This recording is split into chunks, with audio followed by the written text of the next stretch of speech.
Yo, Andre Santos. Yo, Mm, Laurent, how you feeling, bro? I'm good. I'm feeling good, man. Yeah. Looks like the 100 players are starting to leave Chelsea.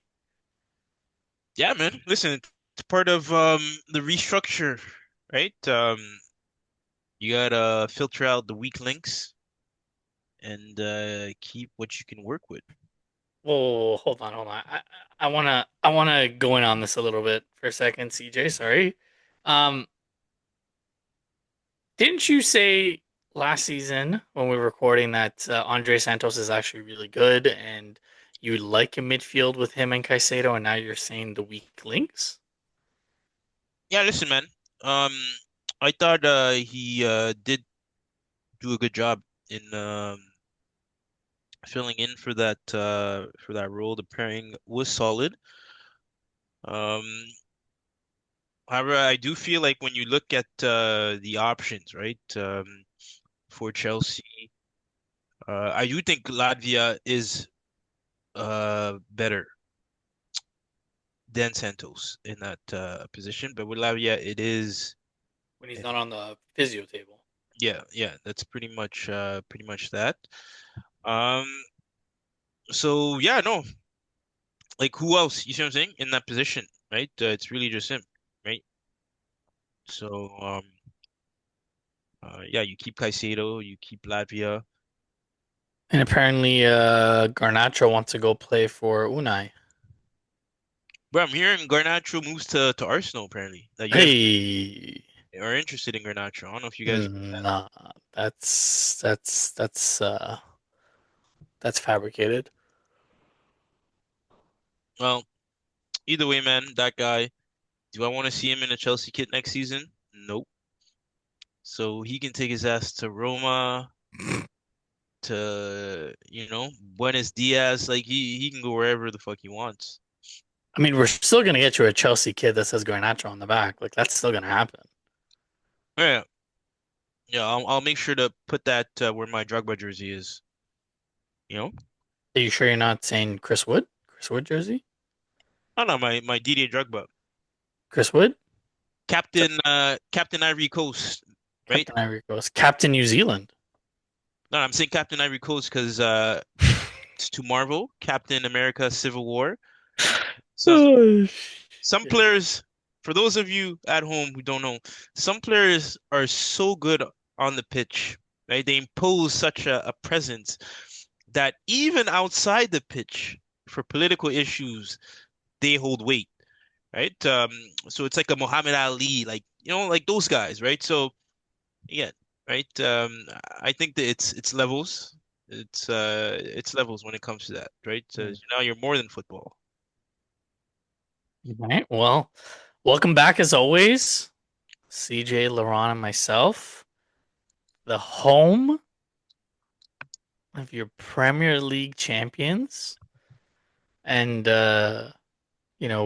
have a little tag along who's sitting in eighth space, but we understand the low times. As always, hit that like, hit that subscribe.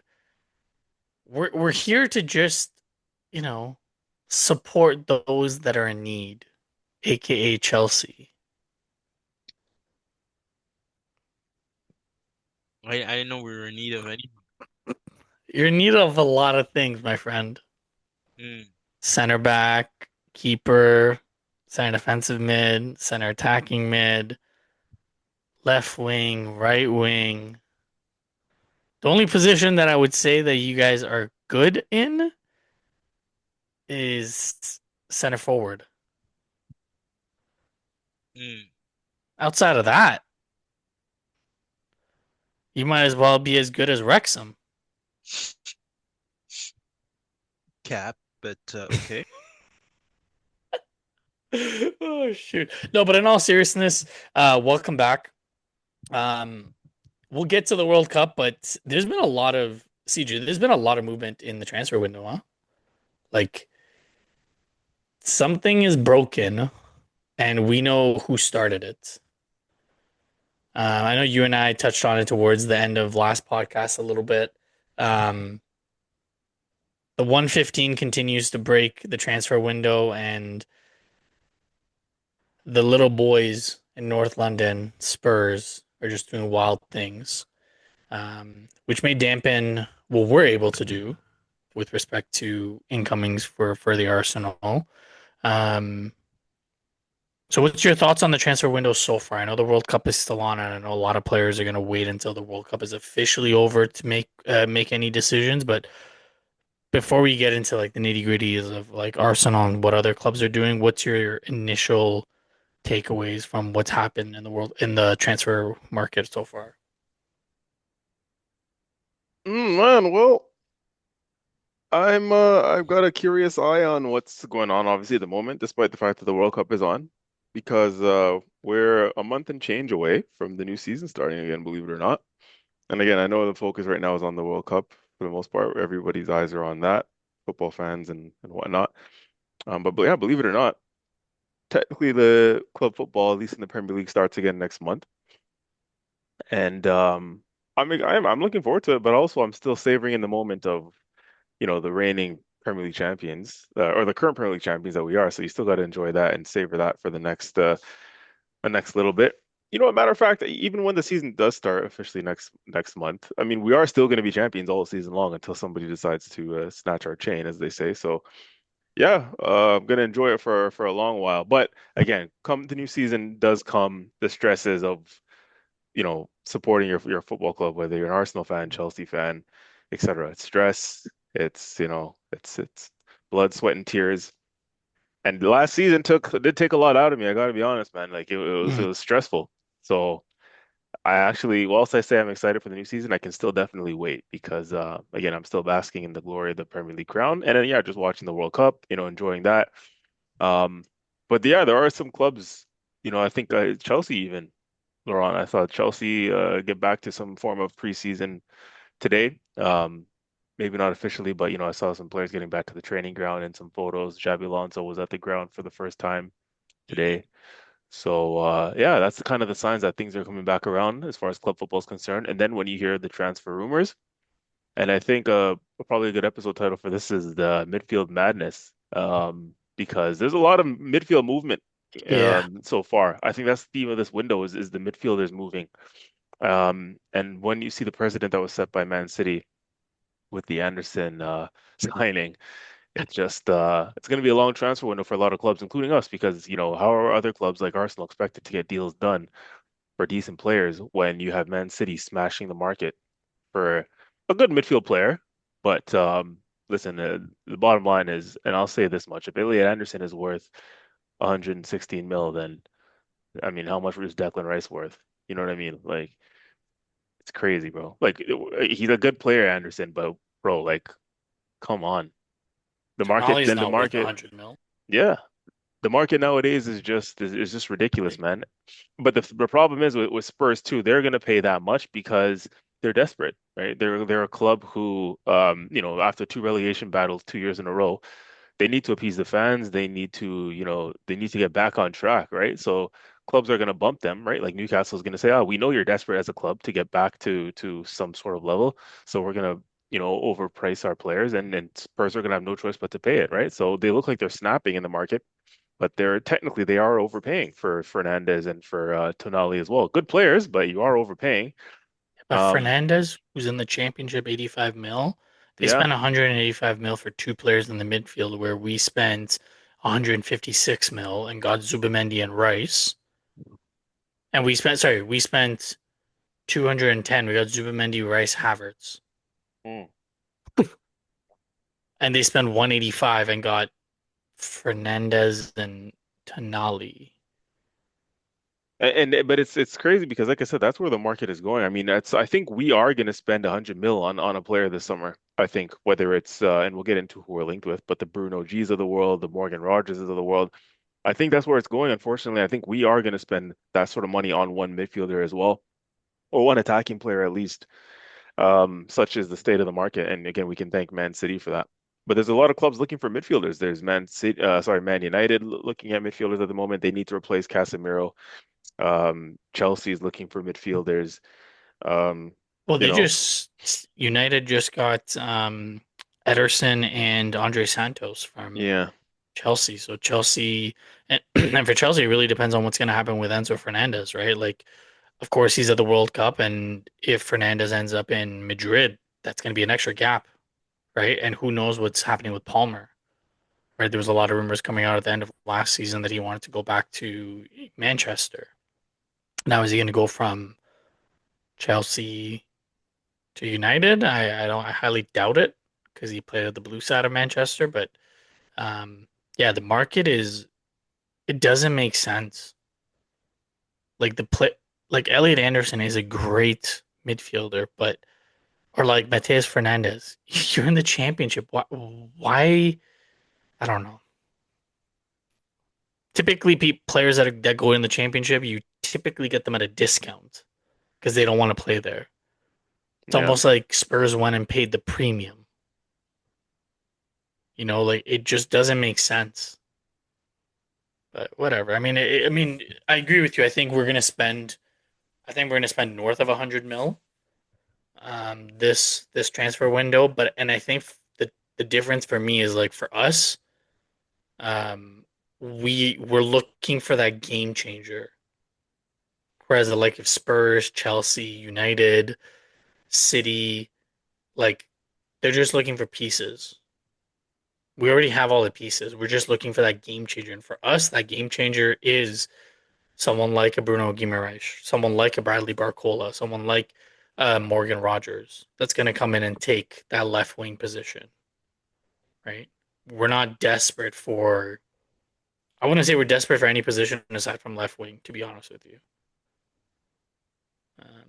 Maybe with some of the news, I don't know, CJ, if you saw that like Declan Rice, Saliba, and Saka may not be available until the first international break. Yeah, Like, okay, sure. Now that would definitely change yeah. what we need, right? Like, sure, Mascara can do a job, but Wait, what do you mean available? well, They're gonna Declan Rice get has extended been, rest. yeah, Declan Rice has been dealing with like nerve pain. Saliba is anticipated to get a back surgery, a minor back procedure because he's been dealing with pain, and then Mm. Saka with the Achilles, so they're gonna give him an extra rest. So they'd be missing like the first, I think it's the first 8 games, right? Six, 8 games. Yeah, I mean up to the first international break, whenever that is, Yeah, September. Yo, that is a lot of games to miss. It yeah. is, but guess what? We need it. Those players in particular need it. I wouldn't. I think they need that extended rest, bro. You You think have. you can perform without like because again, right? You guys are looking to retain the title. Mhm. Uh, those points are crucial, right? 8 times 3, what is that? For those 24. back, yes, 24. And Yeah, but we're not going to lose all 24. We're not going to lose all 24 points. Out no, of out of 24 points, even if we end up with 19, it's not terrible. Listen, and it's as we all know now, having experience in the title race for the last few years, it's a marathon, right? We used to say, me and Merda, I remember me and you spoke about this actually. What Pep Guardiola used to do so well compared to Mikel Arteta and other managers is Hmm. people would question why is Kevin De Bruyne on the bench in the first half of the campaign, or why is Kevin De Bruyne not playing heavy minutes, or he's coming off the bench.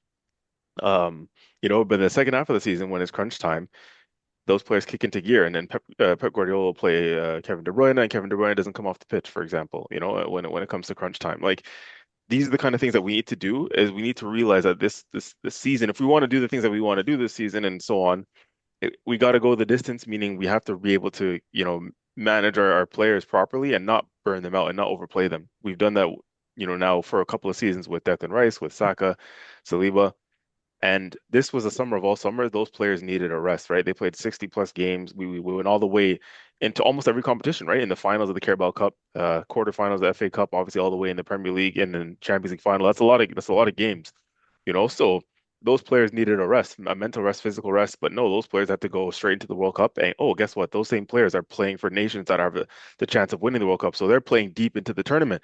And where is this rest coming? If we play Rice the same amount of minutes and same amount of games next season, he's not going to be able to last. Like, these are human beings and not robots at the end of the day. So I'm fully on board with giving players like him an extended rest. And this is what you need a squad for, and this is what the transfer window's for. And you got to build a squad to be able to allow those sort of players to have that kind of rest. You see what I'm saying? Because we can't keep burning these players out. no, It's not I don't sustainable. I don't disagree. Um, Mind you, I mean, when you use the De Bruyne example, right, that's one out of what 20 or how many players, right? Although still a very impactful players, But but he you does that a lot.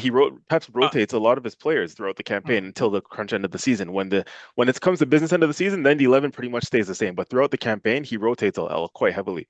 but the funny thing is, those three players that you name, I can generally say those are probably like your highest assets in terms of winning matches. Hmm. Right? So it's one thing to, yes, you can rotate them, and I'm sure if Pep is, he's not, it's not three key players off at the same time. You see what I'm saying? Which would be the Hmm. case with this, right? So obviously, yeah, I do agree that right, it just wouldn't make sense to play him if the consequence of that is that they just suffer an injury down the line, right? You have to find a way to sidestep that. But the other part of the equation now is the fact that those are three guys that are going to be gone potentially, right? All at the same time, missing 8 games. And in terms of even the rotation, right? Because now what? It's Madueke in for Saka, Hmm. right? Hmm. And I mean, you tell me. Do you think, from what we've seen, right, Madueke can be very, very what Volatile. volatile or um He doesn't have the end, and he yeah, doesn't have the finishing yeah, product. wasteful is what I'm trying to say. It can be very Yeah. Well, again, guys, remember we're not talking about this for the whole season. We're talking about for our first few weeks of the season, first few games. So it's not like we have to rely on Madueke as the first choice for the whole season. If we can't use And our squad players for the first few games of the season, then you're not good enough to be at this level. We're title chasing, or we're trying to fight on all fronts. So anybody who comes in should be have to have a decent level. Of course, to your point, at some point when crunch time or finals and whatnot, yes, that's when the best of the best players play. But you do need like the squad players in this squad need to be of a certain level to be able to sustain, and you would that say that they are. that tier. Hmm? Okay, so Madueke for Saka, who's in for Rice? well, that Well, this I is where mean, we're going to right get into the now, transfer window. yeah, that right now you're basing it off of the current roster that we have. With Yeah, the current roster that we have, then yeah, of course. But with the transfer news, like with us being linked with Bruno, Bruno Guimaraes, with us being linked with Bradley Barcola and Solis, and oh my God, who else are we linked with? Guimaraes, Solis, Rogers, Guimaraes, Rogers, right? Like, if let's just say we get one of those left wingers, Mm, we're gonna be fine. Because remember, now we also have Gyökeres and Kai Havertz. So there can be games where we play flat 4-4-2 and you play Gyökeres and Havertz together, mm, right? So it doesn't need to be like a straight 4-3-3. You can play flat 4-4-2 because also Havertz likes playing like that roaming number 10 that he just plays right behind the number 9, right? So do I think with the current roster that we have, yeah, it'd be a huge issue. But with the players that we're linked with, like if we get a Bruno Guimaraes in, apparently personal terms are already agreed, and he's pushing to get Arsenal and get the move. And from like a Newcastle point of view, I don't understand why they're stopping the move. You already got rid of Alexander Isak last year. You got rid of Anthony Gordon. You got rid of Sandro Tonali. Like you're getting rid of the big pieces who, that Eddie Howe used for those years. Guimaraes was that last piece. He's 28 years old. He's in his prime. Yes, Newcastle is an amazing city and an amazing team to play for, but like they're not. Their highest point is winning the EFL Cup. mm, And for a player who's 28 years old, who has aspirations of lifting the Premier League, Champions League, even the World Cup, like he wants to be at a bigger squad, bigger team. And if Guimaraes comes in, now we got more flexibility. I don't think he can do what Declan Rice does. I'll be straight up. I think we'll concede a little bit more goals without Declan Rice for the first couple games, but he gives us something that we don't have, mm. right? Like he gives us that Granit Xhaka factor. Hopefully not with the cards, um, but and then if we get a Morgan Rogers or Solis or Barcola, like I would love Barcola. I would love Arteta to try to, you know, sway him over and just say, "Hey, come, your left wing is yours." Mm. You know, Y'all um, giving Bruno PK duties or not? no, All right. Gyökeres is the best, like on the squad. The power that he generates, Mm, Gyökeres wouldn't be moving. mm. So Chris here, Right. Chris Wood 2.0. I'd rather give it to Gabrielle. yo, Uh, I have this theory, by the way, that especially after watching Switzerland, Colombia the other night too, in the penalty shootout. Did I say it to you guys in the group chat? I what? think I did. Either way, I think now we come to the conclusion that center backs shouldn't be taking penalties, man. Like they're giving us a bad name. They're giving me a bad name. You know what I mean? Us center backs out there. Like, man, these guys can't keep their PKs under the crossbar. Like, what's going on? I don't know why center backs feel like they need to hit the ball with pure power. But that shit just goes skyrocketing over the net, man. Like, god damn. And these stuttered run-ups too. I mean, to be fair, I say bad about center backs. Look, we're seeing some of the best players in the world miss PKs. You know, Mbappe missed one was today. Messi missed one the other day, and that was Messi's second miss, I think, in this tournament and from the penalty spot. Um, so fair enough. But yeah, listen, just generally for me on the Bruno thing, and yeah, again, another world-class midfielder we're seeing, fumble a penalty. He scores all his PKs for Newcastle, but on the world stage, I guess the jersey weighs heavy when you're wearing a Brazil's kit, right? Mm. Um, but for Bruno Guimaraes, to answer your question too, Laurent, like in this moment in time, this current squad, and I said it for a long time, to be fair, if Declan Rice is not in this midfield, I think the midfield falls apart. I'll go as far as to say that he's such a big part of keeping this midfield together that yes, in an ideal world, um, you can't afford to take Declan Rice out of your midfield because we're not winning the Premier League last season, for example. Declan Rice is out at any point in crunch time. We needed him in almost all those games if we want to win what we were looking to win and Mm, therefore we had to burn him out. So that's where I'm hoping Arteta and these guys learn their lesson now and say, if we want to be right that new Man City level of, year after year we're challenging, we're dominating, we're staying at a high level, you have to have a good squad. And Declan Rice is that one piece in the squad where we felt like, we don't have adequate coverage. For me, a Bruno Guimaraes is the perfect Declan Rice alternative. And if and when they're both fit, they play together. I think for me, that's one of the best midfields in the league, right? Because again, individually, obviously Declan Rice in his own right is one of the best midfielders in the Prem, and then Bruno Guimaraes, I think, has been one of the best midfielders in the Prem for a very long time. He's played at such a high level for a mediocre Newcastle team. Last year, Bruno Guimaraes got 16 GA. So people have this notion of where would he play? Would he be a six? Would he be an eight? He could very easily be a more advanced attacking eight midfielder because of his output. We saw him get two Mm. or three clean assists in this World Cup for Brazil. I remember particularly Martinelli's goal where he sliced open the defense in the 90th minute to put it through for Martinelli. And then yeah, like I said, 16 GA last season for Newcastle as a midfielder. That's pretty good. Um, so I can see him just advancing our team in that way as well. Like him, he's got everything. He's for me, he's like the Brazilian Declan Rice in some senses, in the terms of passion, in terms of aggression, in terms of that engine, right? Um, we already have a strong defensive unit as it is, and if you put a Bruno Guimaraes beside Declan Rice, I find it'd be even harder for oppositions to get through that midfield, with just the energy, the power, the pace, the aggression, the athleticism in there. If you put Bruno and Rice together. And then obviously going forward, like I said, I think he can contribute offensively for us as well with the output. Maybe you won't take PKs for us, but his output will definitely be something similar, I think, at a higher. Imagine 16 GA for Newcastle, as I mentioned. Imagine you're playing in a team now that creates chances, that is constantly on the ball. I think he was slotted in perfectly. And so again, alternatively, he can play instead of a Declan Rice when Rice needs a rest. That's somebody that I would feel comfortable replacing Rice and saying, yeah, we're still good because of everything that I just mentioned, because of the similar attributes that he has. So yeah, if we want to be serious this season and go again and compete on all fronts again, whilst giving our players a rest, I think Bruno Guimaraes is the one key player that we would need in that midfield to do that and allow Rice to have a break, to be honest. And also it would make Martin Odegaard expendable. Because for us to finance, like I know we made a lot of money last year. Like I think we made well over 200 million.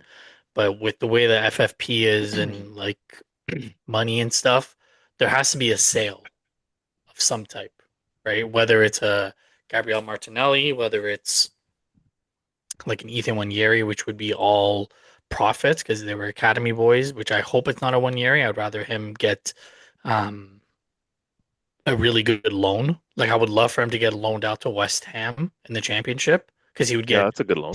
playing time, and he would, he'd be playing with Jared Bowen, and I think you can learn a lot from Jared Bowen. Um, but it would make Martin Odegaard expendable, right? Like, don't get me wrong, I would love to keep Odegaard for another year, but that midfield is starting to look a little crowded, right? You got Odegaard. If we get the transfer done with Guimaraes, you'd have Guimaraes, Zubamendi, Declan Rice, Lewis Skelly, Kai Havertz can slot in there, right? So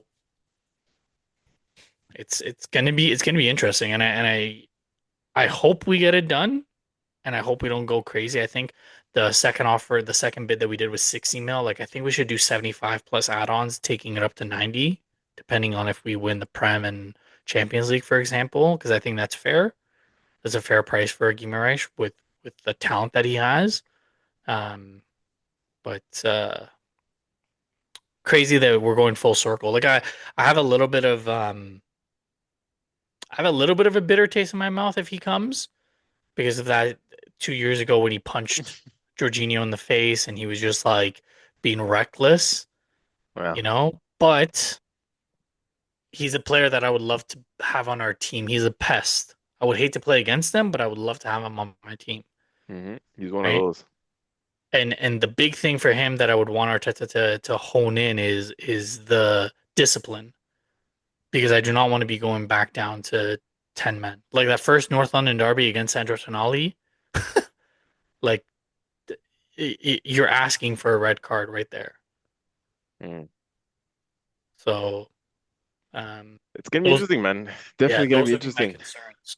Yeah. I think, yeah. I don't know, man. There's still so long to go. There has been no official club to club. Let's get that out there. At the time of recording, right, there has been no official club to club um, Agreement. agreements, interactions. We're still waiting for our first actual official bid to Newcastle. I hope this is not one of those sagas that get drawn out for the whole summer.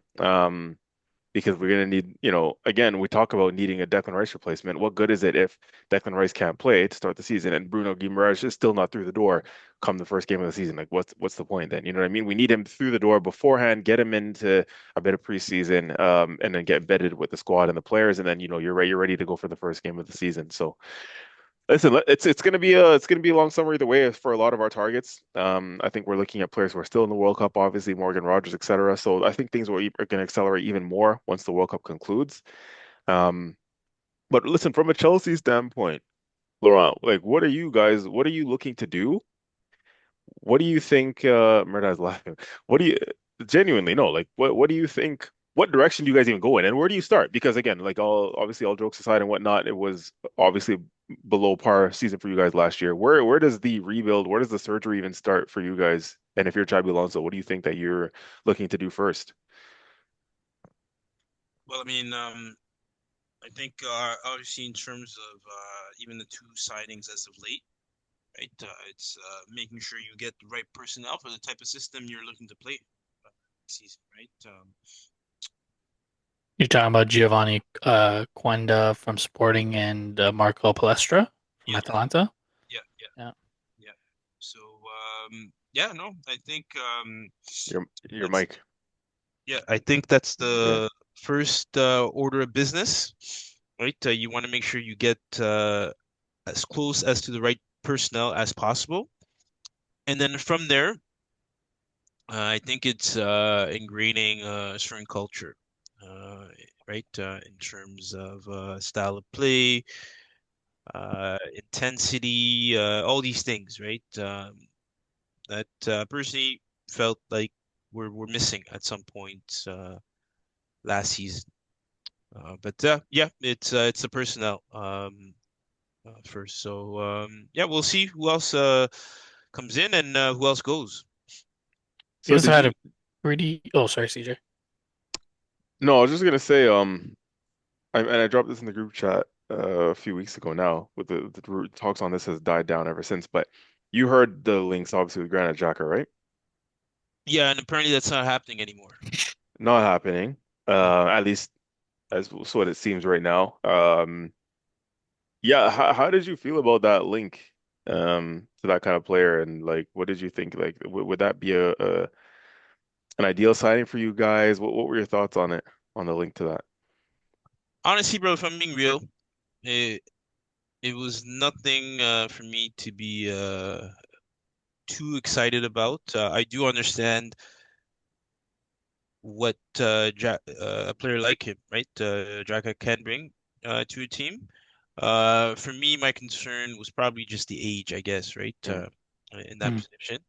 Um, and I feel like if there's a way, right? And especially if I'm being honest, having watched Caicedo in this World Cup, I did see a certain level of maturity.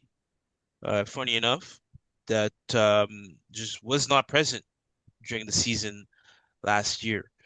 Mm. Um, he did seem to be a lot more disciplined, right? Uh, in terms of his conduct on the pitch, right? Not the wild card that a lot of people would know Caicedo to be.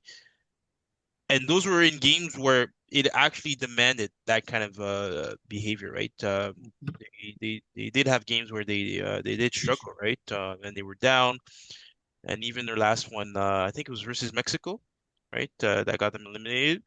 I I didn't see any of that from him, right? So I think if he can somehow get him to be, and I know he's still young, right? So it's a bit of a hard ask, but to get him to be vocal in that sense, right? Like a Granit Xhaka, I think that could work going forward, right? But it comes down to the player and whether or not he's willing to step in that leadership role. Well, people were saying that Granit Xhaka signing would have been good for you guys, and my quick take on it is, as an Arsenal guy, that would have annoyed me. I got to be honest, because Xhaka did a lot to, get back in Arsenal fans' good books after the some of the things that went on when he during his time at the club. He left on pretty good terms, had a really good last season with us, helped us challenge for the title. Arteta really loved him, etc. Went on to, do the treble with Leverkusen and whatnot. So he was in our good graces for a while. We wished him well. Obviously, left Leverkusen and had a good year with Sunderland.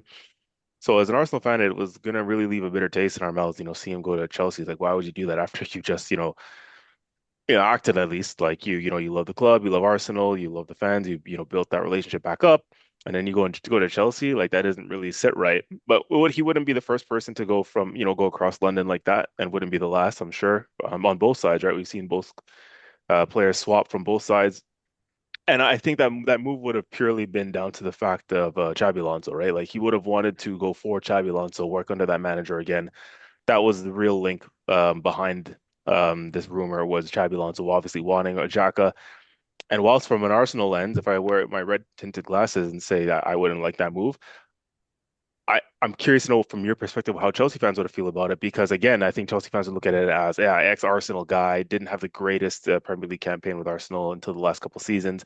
But if you look at it now, right, Jack has gone from strength to strength since he's left Arsenal. He's actually improved with age, like Hmm. he's gotten better as he's gotten older, more mature, and you see what he does for Switzerland. He's the heartbeat of that team.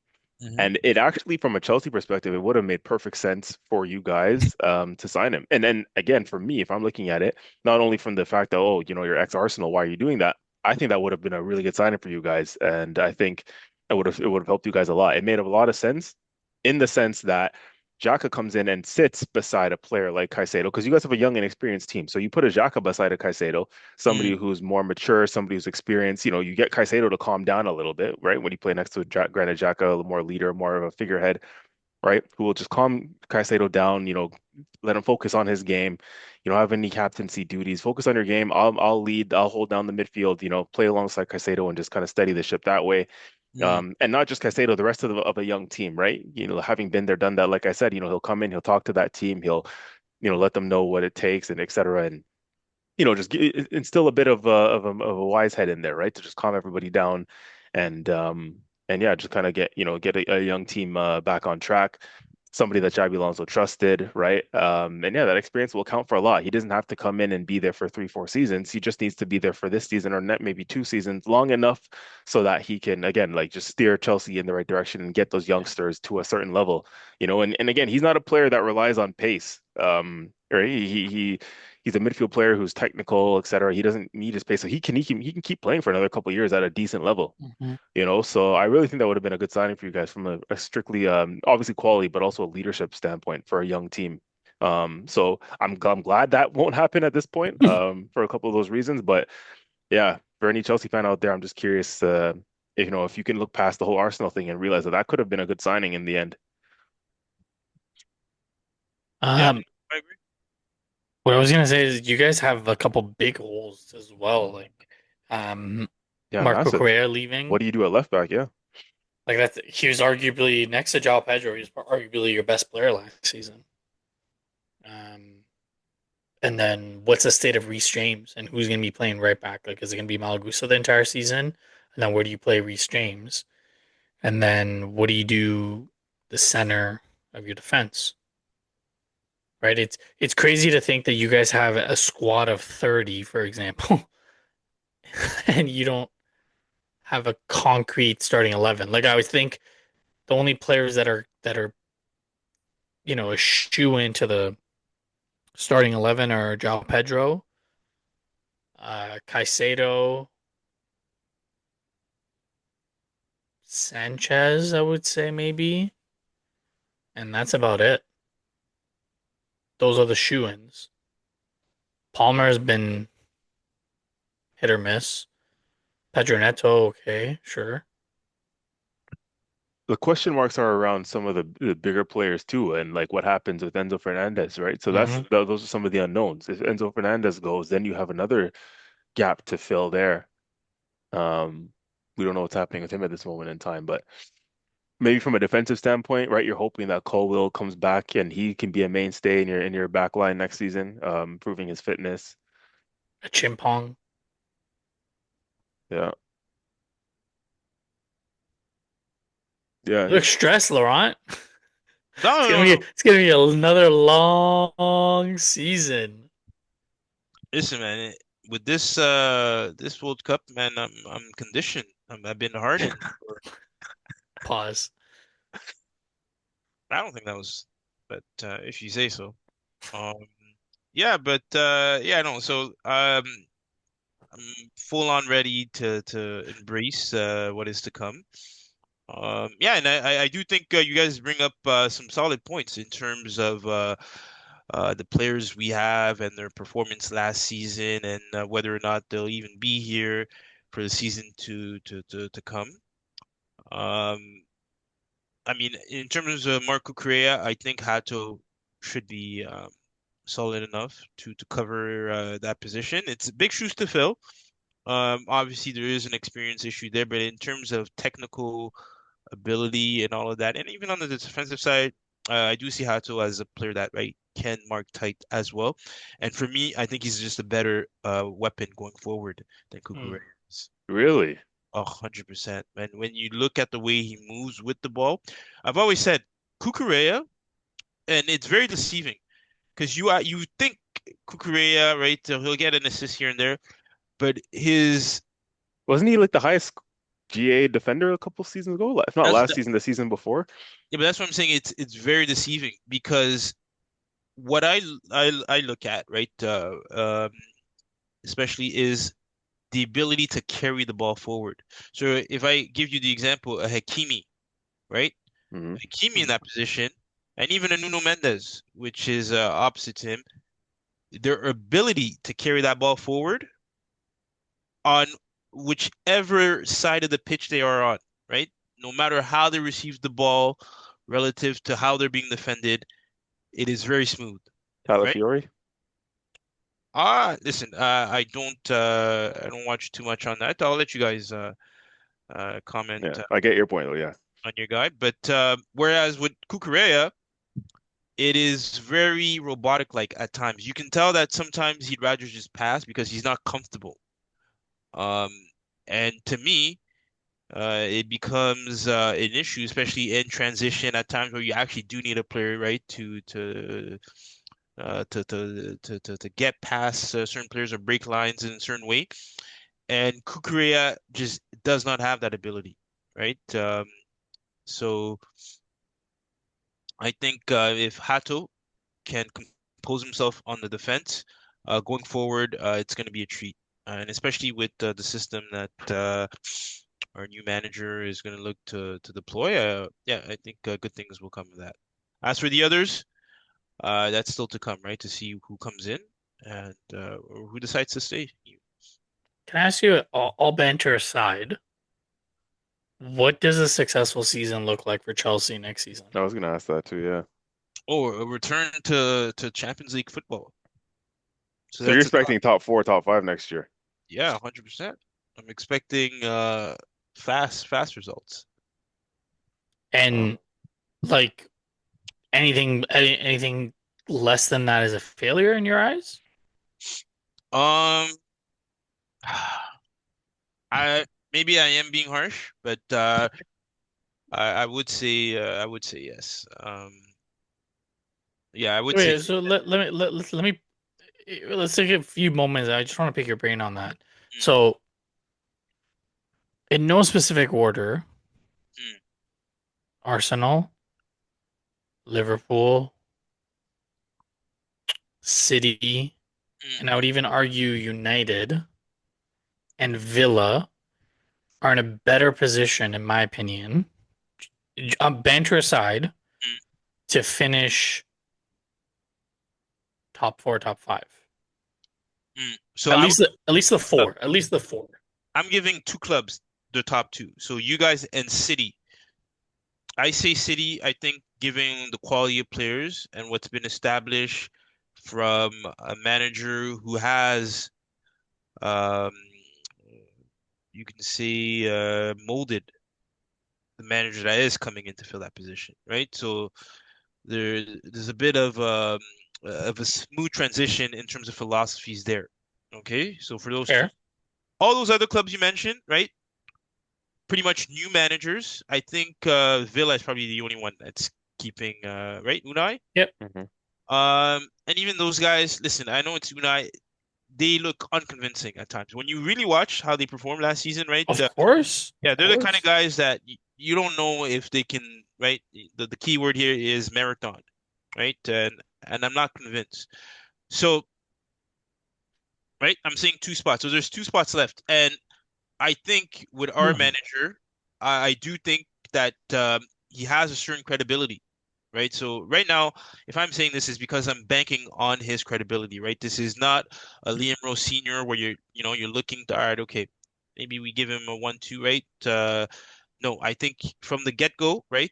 He's serious, and mind you, he just came from Real Madrid, right? So I'm assuming the standards that he's going to bring are gold standards at this club, right? And with everything in terms of processes that is going to be designed to achieve results. So, yes, I am looking for immediate impact. Um, But right. you'd also agree that there's going to be teams like a Brighton, a Brentford, a Bournemouth of this year that's going to pop up out of nowhere, like a Sunderland. They're going to pop up out of nowhere and push to get a European spot. And I'm not saying that they're going to finish top four, top five to take a Champions League spot away from you, but they may, take a couple points off of you Mm, that in turn may result in you not getting that top four. Like to be honest, I think there's one spot. Like if we're only going to go with top four that's available, there's one mm. spot. Actually, wait, don't we get an extra spot Hmm. because Yeah, of we have five spots. We have five five? spots. So okay. So I think Arsenal, City, Liverpool are locked in on those three, unfortunately. I think I do think Areola will struggle at Liverpool with the transition because he's got an aging center back in Van Dijk.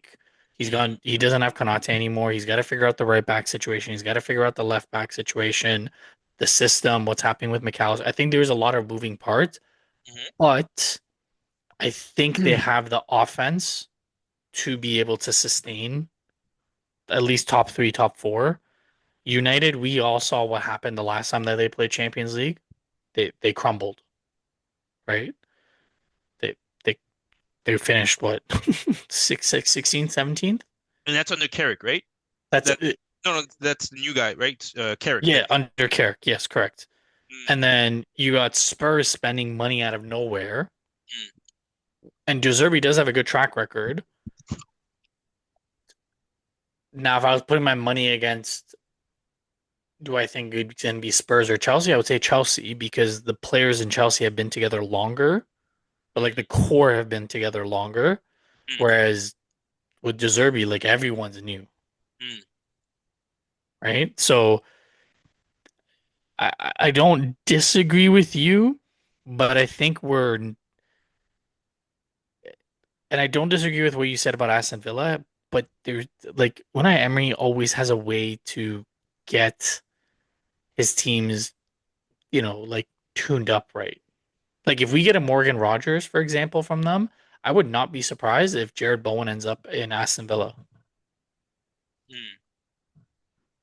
right? Like he's a long time West Ham player, but I really wouldn't be surprised, right? It all Um, depends on the transfer window too, right? It all depends on the transfer window. We'll be sitting here in a few weeks when things really heat up in the window and we'll see a couple signings and then our ideas will shift and maybe our mindset shifts a bit, right? Right now, the Spurs, I think in Chelsea's case, there's a lot of traffic in the way, as you're alluding to, right? There's a lot of traffic in terms of all the other good teams around them. And then what? How much ground do you have to make up? You finished what, 10th last season, 10th, 11th? Um, and then, you have to try and get ahead of some of those other teams that are currently in front of you. It's not an easy task. Now, I think you'll look at what United did last season and say, that should be the mindset of we're a big club, right? So as you say, you don't want to take you can't afford to take years off and time off, right? Immediately you should be trying to get back into the Champions League now and having playing once a week now or whatever it's going to be without Europe. Yeah, surely, your mindset should be, yeah, we have to try and get back into the Champions League this season.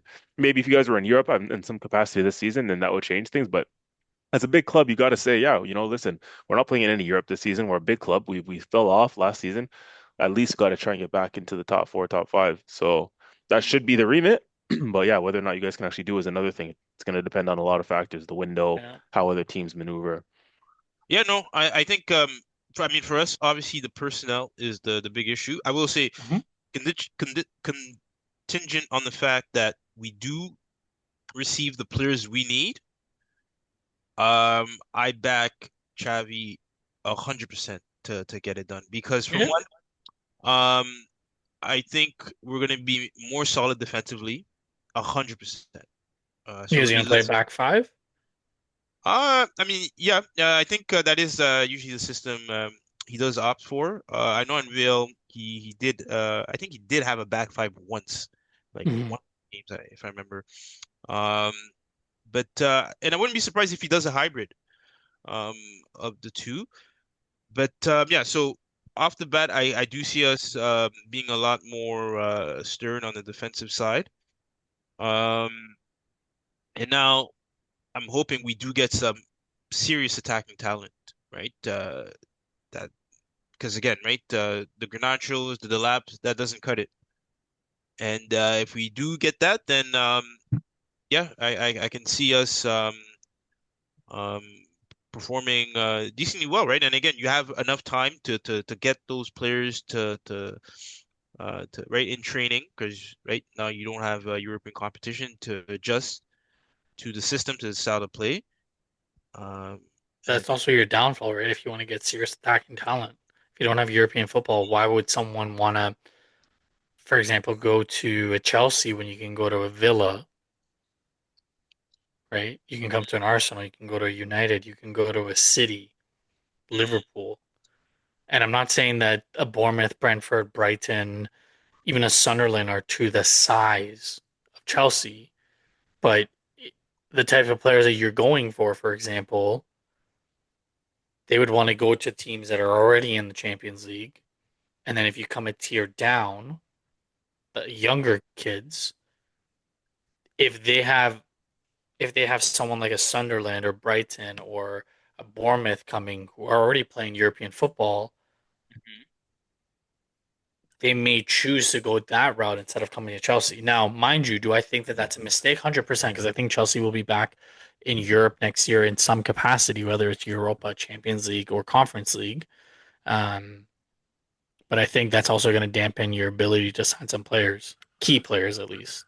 mm, So, like, that's what United struggled with. They had to overpay like crazy to get some players that weren't even worth it. Like Ugarte, like United fans were saying like He's going to be like the next best center defensive mid. The guy was barely coming off the bench, Mm. and they paid what, like 60 mil for him? Like, you know? So it's going to make for an interesting year, to be honest with you. And I think in on one side of the coin, the fact that some quote unquote smaller mid-table teams that are in European competitions, I think they will struggle. So that mid-table is going to be a little bit more wide open. Um, and at the top of the table, like CJ said, when you look at what United did last year, Chelsea's kind of in the same boat. Like for me, if I was a Chelsea fan, which I'm not, a successful season would for me would be getting back in Europe in some capacity and getting to a final in one of the domestic competitions. That would be a successful season.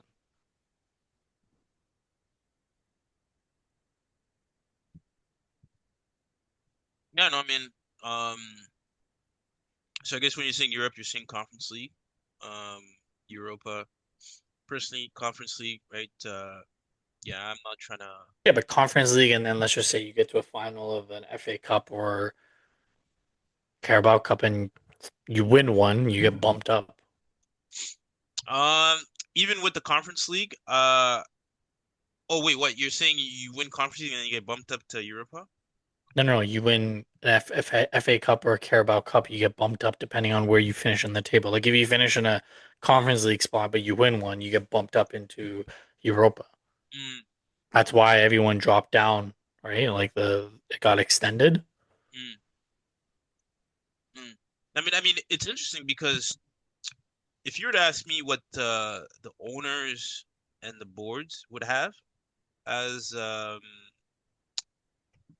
target, I think Hmm. it'd be Champions League, bro. If we're being completely honest. Yeah, 100%, because it's more revenue, it's more money, and it's where Chelsea should be, right? But you like we've seen the seesaw of, and again, I'm not trying to compare Chelsea to Newcastle, but we've seen the seesaw of Newcastle. One season they're in Champions League, they play well in Champions League, they don't really go far, and then they suffer their league form, and then they're doing this seesaw over and over again. I'm not saying that Chelsea's to the same extent, but with the way that it's trending with Chelsea, like you guys are under that same path.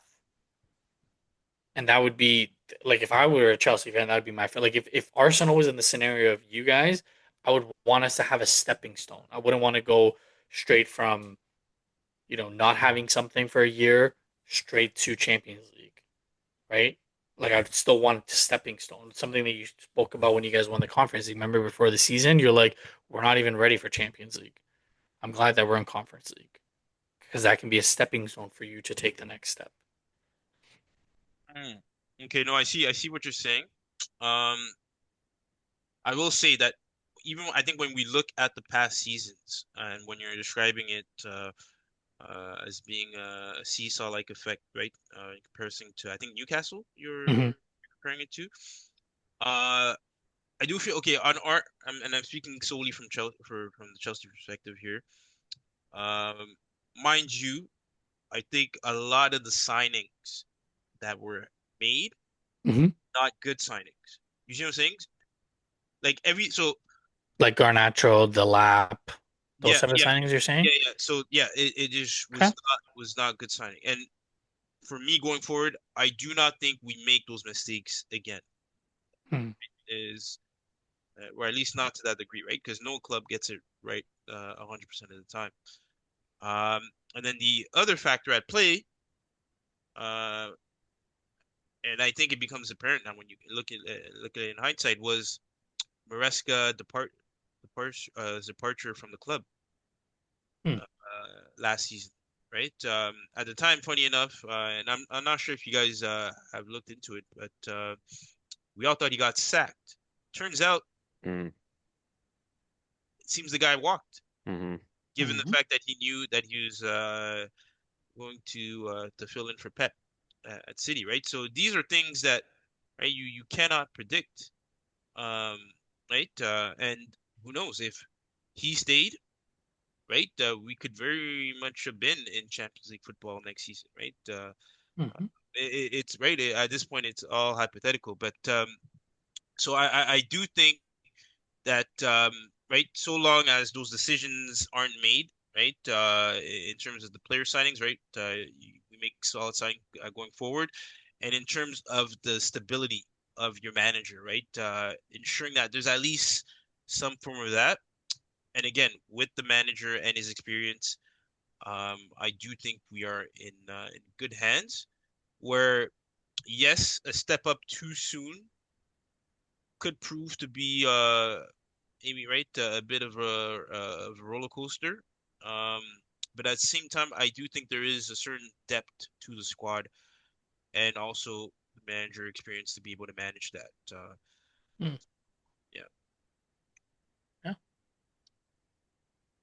gonna make for a very interesting season. I'll tell you that much. yeah, yeah. Like I'm curious to see what the rest of the transfer window holds, and I'm very curious to see how Deserby's gonna get a tune out of all the new Spurs players because they've done their business early, and it looks like he's coming for vengeance.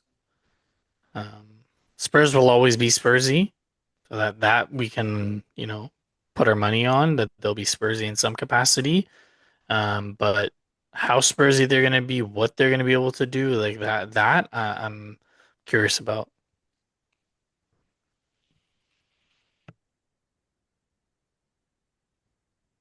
DJ, any thoughts? Yeah, not really, man. I mean, more to come, definitely. This is going to be the first of many of these sort of conversations as the club football season is just closer and the World Cup comes to an end. We're gonna, yeah, start talking about these things a little bit more. I'm looking forward to it. I hope you guys are ready for the FPL. Specifically, Laurent, you're not too familiar with it, so get familiar with it because we're definitely going to be running that up next season. Our FPL league. It was a good time. I did it for the first time last season. At beginner's luck, I won my league. So that was nice. I was a winner all around last season, it seems, in the Premier League, etc. So yeah, man, it was a good time. I'm looking forward to doing it all over again with you boys. And yeah, obviously we're gonna have a new round of prediction series. Yeah, again, FPL, all that good stuff. And then yeah, more good content for the channel and for the fans and for the viewers to be engaged with us as well. So make sure you guys stay locked in. Um, and May I yeah. ask, may I ask one question before we wrap things up? Hmm. Um, and I know I'll probably ask this question over and over again, but as of today, today is the date of recording is July 9th. So we're recording at nighttime. Um, who would be the one player, and you have to pick one, who would be the one player that you would want your respective teams to sign? So CJ for you, Arsenal, and then Laurent for you, Chelsea. Who'd be that one player? So is it It could be realistic or yeah, that's what I'm anybody? saying. Like, Yeah, yeah, yeah. It's got to be realistic. Like your budget is like 135 mil max. 135 on one player. Yeah. jeez, bro. Wait, what? Wait, where do you check the value transfer market? Well, no, like I mean, depending on who you say for the player, like we can tell you what the cost is going to be. Okay, well for me, this is tough. Okay, based on and again, this is based on what we need, right? Position wise and everything. What would enhance Arsenal and take us to the next level? I mean, again, the obvious answer, right? The boring answer. That's why I had to ask realistic or not realistic. I personally, and maybe a lot of people won't even think this is realistic. Maybe a lot of people won't agree with me. I think Mbappe is the best player in the world. We can segue into that topic because before we wrap up, I know we're going to quickly touch on France versus Morocco. But I think at this current time, take Messi aside, he's an alien, he's a freak, he's not even on this planet. 39 years of age doing what he's doing. But outside of Messi in that realm, I think Mbappe is the next best. Currently at the top of his game right now, I think he's the current best player in the world, and I would take him if budget and everything was Hmm. suited. But he's not in our budget. He's not an Arteta player in the slightest, so it's very unrealistic for a number of reasons. So for me, I think maybe somewhat realistic, Vinny Jr. We need a left winger. We need a difference maker. We need somebody who is unpredictable, chaos merchant. Arsenal is deemed to be a very predictable side with a very boring, systematic team and whatnot. As certain people on here would like to say as well. So yeah, man, for just something different. chaos factor, somebody who can create something out of nothing and just do something unpredictable. Vinny Jr., man, we need a left winger. We need somebody could be a difference maker in the final third. So for me, 135, I don't think that would get. Maybe you need to stump up an extra maybe 15 mil, 150 to get him. But But do you think his like okay, well, I mean, I guess the way I asked the question is who's one player that you'd want. So yeah, my only concern would be like, is that a Arteta player? yeah, Right? we were gonna have to make him an Arteta player. Hmm. Yeah, yeah, we'd have to make him an Arteta player. We find a Arteta way, would have to, yeah. find a way, man. These are the kind of players that I need to start seeing at the Arsenal, bro. To be honest with you. So for me, that's my one. Mr. Piana? One player. Man, I think it's easier for you guys because you just went straight to the offense, which is, I guess, the right in the left wing position, which is what's missing What for we you need, guys. yeah. Yeah, I mean we're one last All right, year so we were one player away from doing give the me two. double. Give me two. Give me two. Give me two. I mean, if you can fit two players within $135 million budget, Yeah, that's a good way to put it. Two Um, players within that budget. Yeah, see if you can find it. bro, I was gonna say in the defensive position, I would like to see a Van Dijk. Then like now at 34, 35 years of age, whatever he is. Yeah, why not? I think in terms of even the what was his name? The Thiago Brazilian. Silva. Yeah, yeah, there you go. The Thiago Silva effect. Yeah, Hmm. Okay. yeah, yeah. Then who'd your second player be? Because he's not worth Van Dyke, maybe 30 mil max, given his age. Yeah, I was gonna say Diomande. I'd love to. Really? Yeah. Yeah, but hmm, I To mean, improve you guys now? Because again, that's another good young promising player, but he lacks a bit of end product. I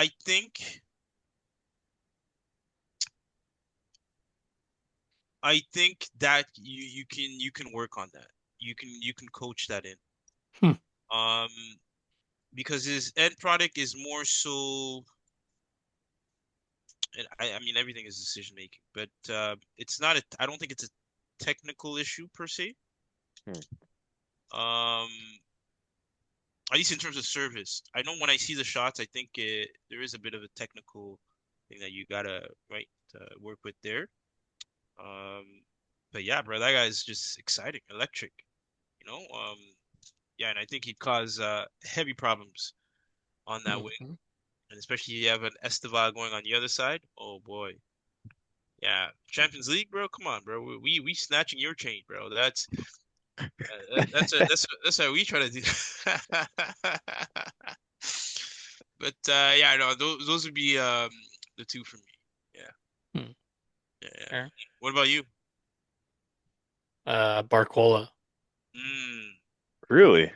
Yeah, defensive work rates. Um, just offensively, yeah, he doesn't have the end product, but he caused havoc. And for mm, me, I think he's more of an Arteta style player because he has the defensive work rate. And if he's gonna pass up on a Martinelli and potentially sell Martinelli, and let's just say he keeps Trossard, because I think Trossard has been linked with Yeah, Trossard is almost gone at this point. Galatasaray, pretty Yeah. sure. It's Besiktas. Sorry, Besiktas. Um, you know, and on top of that, like PSG looked like they're linked with Diamande. Diamande said that he wants to go to Hmm. PSG, so that would open the door for a Barcola exit. Because with Doué there, Dembele, Gonzalo Ramos, like he's not gonna get a lot of playing time. mm. Let And me Lee Kang In, right? He's also there. let me challenge you on this. And this is a player you didn't even mention in all those players that you just mentioned. Kvaratskhelia, and this is someone I forgot about as well, who's actually probably more of a perfect Arsenal Arteta left wing player than even a Vinny Jr. But Kvaratskhelia, you're talking about somebody that you can take. It doesn't have to be realistic, whatever. You would take Barcola still over Kvara if you had the chance. No, I'm trying to make it realistic. No, I would take Okay. Cavaskillia, but I don't think Cavaskillia leaves. Hmm. As long as Luis Enrique is there, I don't think Cavaskillia leaves because he's gonna play. He's gonna start. He's gonna be there for the important moments. But Barcola, yeah. And Vinny, I think they figure it out. I think with Mourinho, I think they figure it out. Right? I think Mourinho, with what happened last year with Benfica, and the racist comments, like I think it's going to be a little bit of tension. Apparently, Mourinho's trying to have a conversation with Valverde and Tchouaméni to try to keep them both. Yeah. Um, so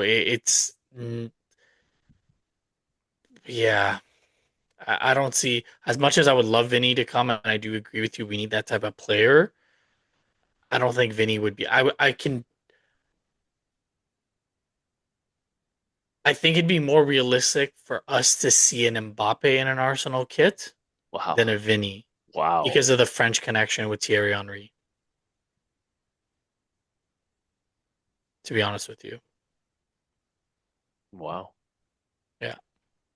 Yes, I know Mbappe is a Liverpool fan, his mom's a Liverpool fan, but that French connection, the respect that the French players have for Thierry Henry, like I can see that prior to a Vinny. Right? Same thing with Barcola, like the French connection, like Agent Henry, right? Speaking of So, French Connection, before we sign out of here, it is July 9th, as you mentioned at the time of recording. So we did have one oh World Cup game yes. today, Yes, quarterfinals. yes. France versus Morocco. Did we today, boys, see the champions elect in France? Are we just delaying the inevitable at this point? Like, you know what I mean? Are we looking at the If winners FIFA and 2026? Argentina have a say, then no, because I think FIFA and Argentina always come up with something. You guys saw that Argentina is being investigated by the FBI. What? Yeah, yeah, yeah, yeah, yeah. Yeah. Oh Oh, yeah, for money laundering. What you think I'm joking? yeah. What? Did you guys not see it? Bro, this is like wild, bro. Like, are you Argentina body has poured millions into Miami. FBI wants to know why. Yeah, I'm being dead serious. into Miami? Yes, yes. Argentina FA under FBI investigations amid suspected bank fraud and money laundering in the United States. Hmm.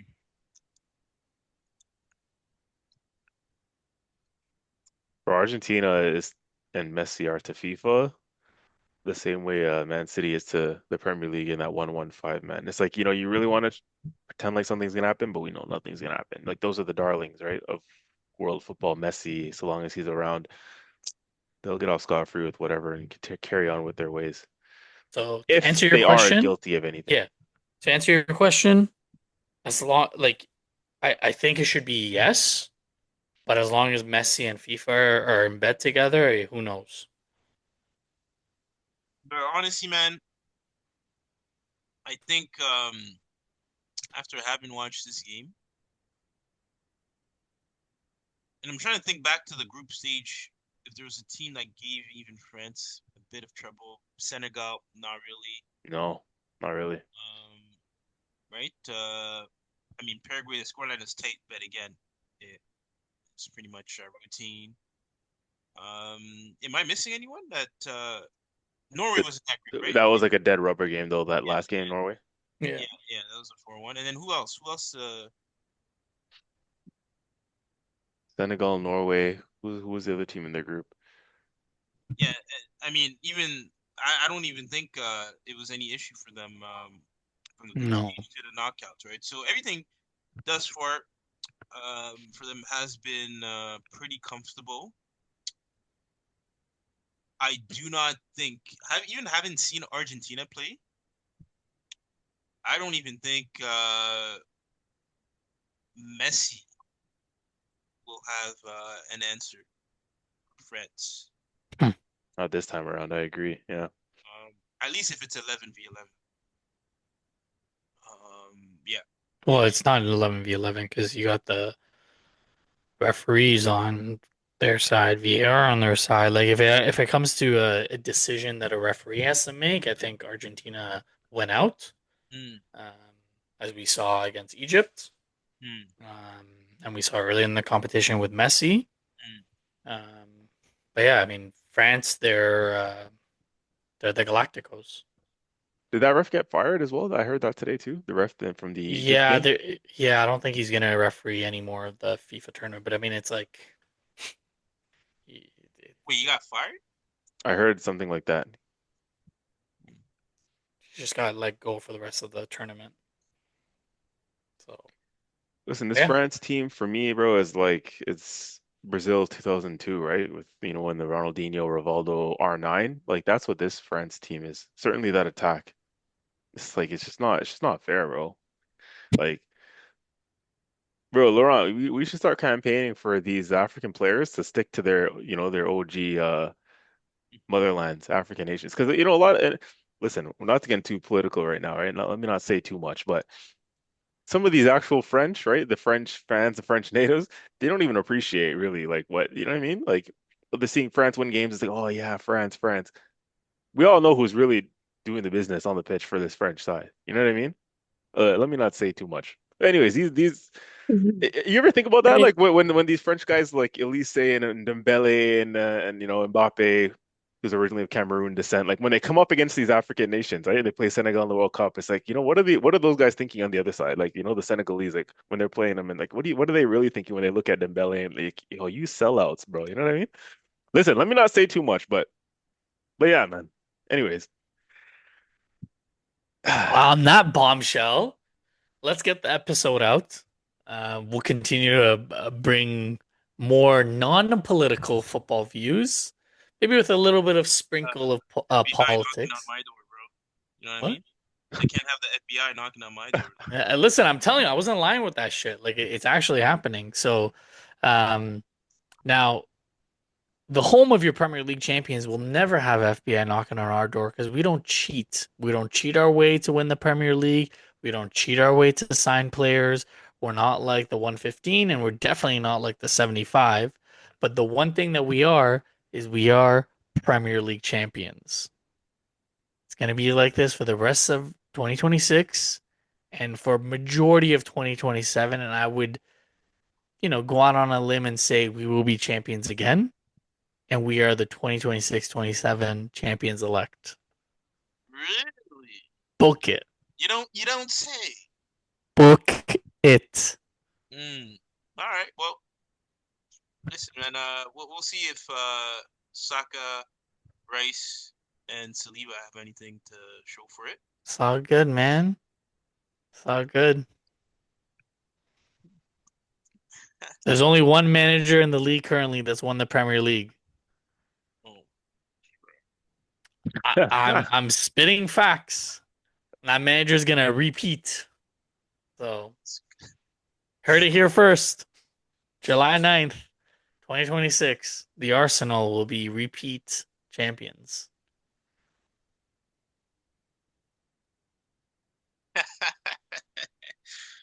okay.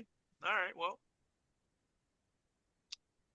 On that bombshell. I was gonna say we're gonna. Anyone else have anything to say to that? Any rebuttals, Laurent?